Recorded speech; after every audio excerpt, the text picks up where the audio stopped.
Yun, day 2, brute forcing na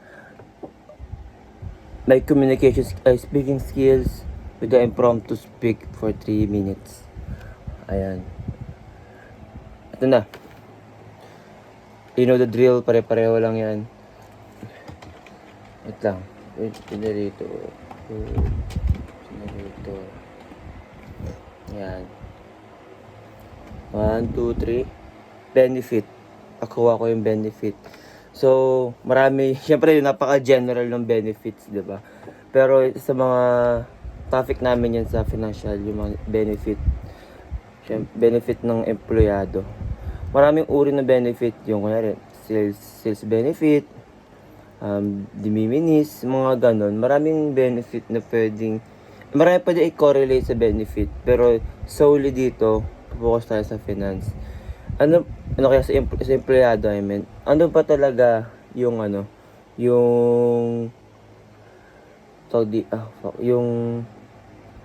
ba talaga yung right ng isang empleyado? Totoo lang, sabi sa amin, tuturo sa amin na talagang malaki talaga yung rights ng empleyado sa Pilipinas. Hindi lang talaga natin alam at lagi itong pina-power trip ng mga naunang empleyado. Yung mga boss natin, yung mga supervisor daw, parang pina-power trip nila tayo sa mga ganitong bagay. Parang titago nila yung benefit na ganito.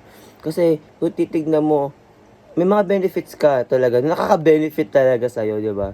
Na ginagawa ng parang ginagawang standard ng government para matulungan ka sa work mo. Pero, ang problema kasi sa benefit, sabi daw, yung mga nauna, yung mga boomer natin, mama tsaka papa, napalagaan kasi nila yung work masyado. Talaga, kasi dati parang, pag nagka-work ka, sobrang rare ng work. Kasi siyempre, yung mga benefit na yan, sa tingin ng mga boss nila, ano yan, tawag dito, threat yan sa kanila. Di ko lang kung bakit, kasi syempre, ayaw nilang maging maayos yung buhay nung tumutulong sa kanila sa company nila. Di ba? Para ang tanga naman ng pakinggan. Pero ayun, pero marami benefit ang isang empleyado, lalo pag corporate, maling company, kanya nag-SM ka, ganun. Nagkakatulong naman sa benefit pag kung anong klase ding company meron kayo. Kunwari, nakikitrabaho ka sa tita mo, sa miltihan niya, syempre walang benefit yun. Kasi inibibigay sa'yo.